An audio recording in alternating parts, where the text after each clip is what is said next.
Episode की शुरुआत में हम देखते हैं कि एक होली नाइट डॉक्टर के घर पर आ जाता है जो प्रिंसेस को फोर्सफुली अपने साथ ले जाना चाहता था, मगर बेबी हॉक उसे रोकने की कोशिश करता है। तो होली नाइट बेबी हॉक में जोरदार किक मारता है जिससे बेबी हॉक स्पॉन्ज बॉल की तरह उड़ जाता है। इसके बाद होली नाइट मेलियोडस की ड्रैगन हेडेड सॉर्ड लेने की कोशिश करता है, मगर मेलियोडस ने अपनी नींद में भी सॉर्ड को टाइटली पकड़ रखा था। इसके बाद हमें एक फ्लैशबैक दिखाया जाता है जहां पर डेडली सिंस कैंपिंग कर रहे थे।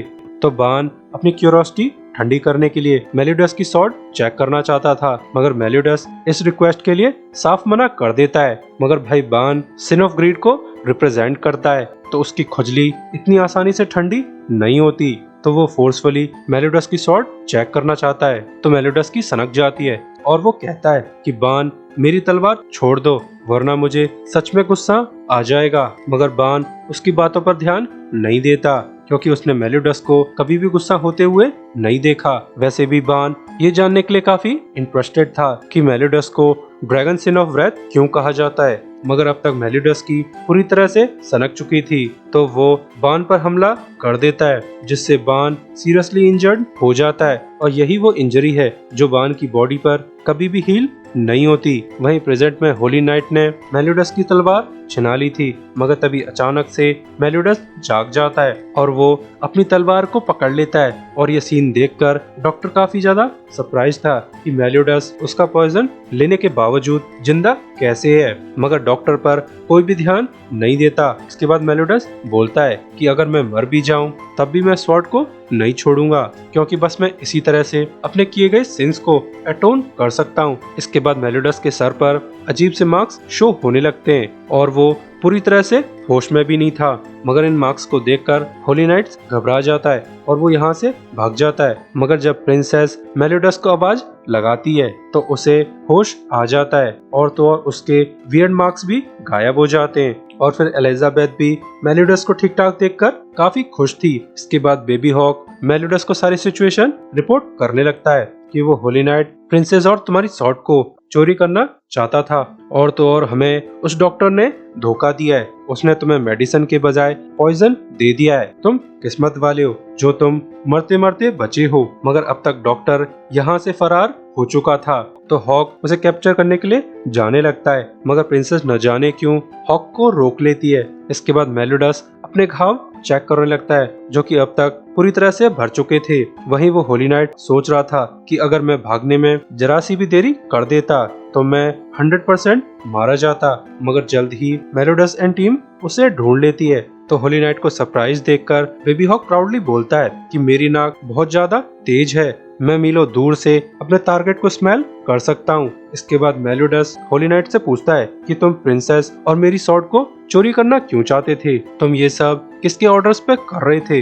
मगर होली नाइट मेलियोडस को देखते ही सरेंडर कर देता है क्योंकि वो काफी ज्यादा डरपोक है, और तो और वो 7 डेडली सिंस के लीडर से लड़कर मरना नहीं चाहता, मगर ये सब एक दिखावा था। उसने कुछ हिडन वेपन्स से मेलियोडस पे अटैक कर दिया था जिन्हें मेलियोडस आसानी से रोक लेता है। तो मेलियोडस भी प्राउडली बोलता है मैं मीलों दूर से लेडीज के कपड़े चेक कर सकता हूँ, तो इन हिडन वेपन्स को देखना मेरे लिए बाएं हाथ का खेल है। मगर तभी वो डॉक्टर यहाँ पर आ जाता है और होली नाइट से बोलता है कि मैंने हर वो काम किया जो तुमने मुझसे कहा था, अब तुम मेरी बेटी को आजाद कर दो। मगर होली नाइट डॉक्टर को पीछे से मार देता है ये कहकर कि तुम्हारी बेटी ऑलरेडी मर चुकी है, जाओ जाकर उससे आफ्टर लाइफ में मिलना। मगर ये सब देखकर प्रिंसेस काफी घबरा जाती है और फिर वो डॉक्टर की हेल्प करने चली जाती है। तो होली नाइट मौका पाते ही प्रिंसेस पर अटैक कर देता है जिसे मेलियोडस आसानी से रोक लेता है, मगर होली नाइट अचानक से गायब हो जाता है और ऐसा लगता है कि ये होली नाइट टेलीपोर्ट कर सकता है। तो मेलियोडस प्रिंसेस को लेकर भागना स्टार्ट कर देता है और फिर ये लोग एक अबेंडन घर तक पहुंच जाते हैं। असल में मेलियोडस होली नाइट को टाउन से दूर लाना चाहता था ताकि होली नाइट टाउन्स पीपल को हर्ट न करे, मगर तभी अचानक से होली नाइट यहाँ आ जाता है जिस बात का मेलियोडस को पहले से अंदाजा था। तो वो होली नाइट के नीचे का फ्लोर कट कर देता है, जिससे होली नाइट फ्लोर से होता हुआ नीचे गिर जाता है। इसके बाद मेलियोडस होली नाइट से बोलता है कि तुम्हारी पावर्स टेलीपोर्टेशन के बजाय इनविजिबिलिटी है, क्योंकि जब भी तुम गायब होकर सामने आते हो तब तुम थोड़ा सा टाइम लेते हो, जिसकी टेलीपोर्टेशन के केस में जरूरत नहीं होती। और तो और बेबी हॉक तुम्हारी मेटल आर्मर की सेंट को स्मेल कर सकता है, यानी तुम हमारी तरह 5 फुट ही ट्रेवल करते हो। और तो और मैं तुम्हें यहाँ पे आसानी से कूट सकता हूँ, क्योंकि मुझे यहाँ पर एलिजाबेथ की फिक्र नहीं करनी पड़ेगी। इसके बाद मेलियोडस होली नाइट को कूटना स्टार्ट कर देता है, मगर मौका पाते ही होली नाइट यहाँ से भाग जाता है। इसके बाद प्रिंसेस डॉक्टर की हालत चेक करने जाती है, जो कि बिल्कुल मरने की हालत में था। तो डॉक्टर बोलता है मैं बस अपनी बेटी को बचाना चाहता था। तो ये सब सुनकर प्रिंसेस रोने लगती है। पहले उसकी वजह से मेलियोडस इंजर्ड हो गया, अब डॉक्टर भी उसकी वजह से मारा गया। तो मेलियोडस बोलता है कि मैंने तुमसे डेडली सिंस को ढूंढकर होली नाइट्स को रोकने का वादा किया था, और अब तुम इस सब में मेरा साथ न भी दो, और अगर तुम इस सब में मारी भी जाओ तब भी मैं अपनी प्रॉमिस को पूरा करूंगा। इसके बाद मेलियोडस को पुराने फ्लैशबैक आने लगते हैं, जहां वो एक रून सिटी में खड़ा हुआ था और उसके सामने मेलियोडस की लवर मरी पड़ी थी, और सरप्राइजिंगली उसकी लवर की शक्ल एलिजाबेथ से मिलती जुलती है। वहीं होली नाइट अपने बाकी दोस्तों के पास लौट आता है, और दूसरी तरफ मेलियोडस एंड पार्टी बेस्ट प्रिजन की तरफ चल देते हैं, ताकि वो लोग बान को आजाद करा सके। मगर मेलियोडस को अभी भी लगता है कि डॉक्टर की बेटी अभी भी शायद जिंदा होगी। वैसे भी मेलियोडस को अंदाजा है जैसे ही बान को उसका नाम सुनाई देगा वो अपने आप ही प्रिजन तोड़कर बाहर निकल आएगा, क्योंकि बान को कोई भी प्रिजन कैद नहीं कर सकती। मगर तभी इनके सामने डियाना आ जाती है, जिसे देखकर ऐसा लगता है जैसे उसे किसी ने कंट्रोल कर रखा हो, और ऐसा होता भी है। ये काम रून नाम के होली नाइट का था। इसके बाद डियाना रून पे हमला कर देती है, मगर असल में वो मेलियोडस पे हमला कर रही थी, क्योंकि रून ने डियाना पर कोई जादू कर दिया है, जिससे उसे मेलियोडस एज होली नाइट रून नजर आ रहा है। और जल्द ही मेलियोडस भी डियाना की आंख देखकर समझ जाता है कि डियाना अपने होश में नहीं है, तो वो प्रिंसेस को लेकर यहाँ से भागना स्टार्ट कर देता है। वैसे भी एक जाइंट से फाइट कौन करना चाहेगा, मगर डियाना इनका पीछा करते करते इन पर जोरदार तरीके से हमला कर रही थी। मगर तभी अचानक से टीम के सामने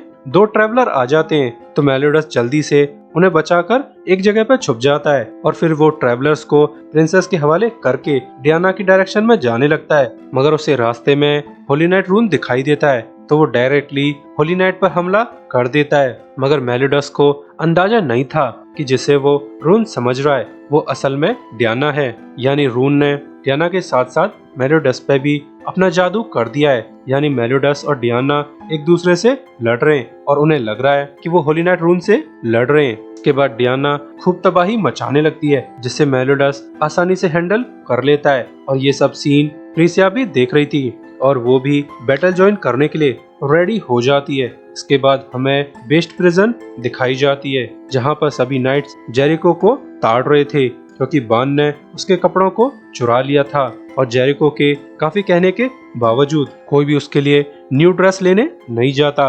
वेल सभी नाइट्स रेयर फीस्ट एंजॉय कर रहे थे, तो जेरिको बान से बदला लेने की कसम खाती है। वहीं बान प्रिजन से बाहर जाने का रास्ता ढूंढ रहा था, मगर तभी उसके सामने से होली नाइट जूड आ जाता है, जो बान को मारने के लिए रेडी हो जाता है, क्योंकि उसके हिसाब से बान की रियल वैल्यू खत्म हो चुकी है, क्योंकि बान सिर्फ और सिर्फ मेलियोडस को अट्रैक्ट करने के लिए एक बेट था, और अब मेलियोडस इस प्रिजन की तरफ आ रहा है, तो अब बान के जिंदा रहने की कोई भी जरूरत नहीं है। तो बान स्माइल करके कहता है कि तुम तो दिन में भी सपने देख लेते हो। तो ये सुनकर जूड की सनक जाती है, और वो रूडली बोलता है क्या तुम भूल गए तुम्हें कैप्चर किसने किया था, और कौन तुम्हें रोजाना टॉर्चर करता है। मगर बान उस पर बिना ध्यान दिए ही यहाँ से जाने लगता है। तो होली नाइट जूड बान की छाती में अपना वेपन गाड़ देता है, मगर बान पर इसका कोई भी असर नहीं होता, और इसी सीन के साथ ये एपिसोड एंड होता है। सो अभी के लिए गुड बाय,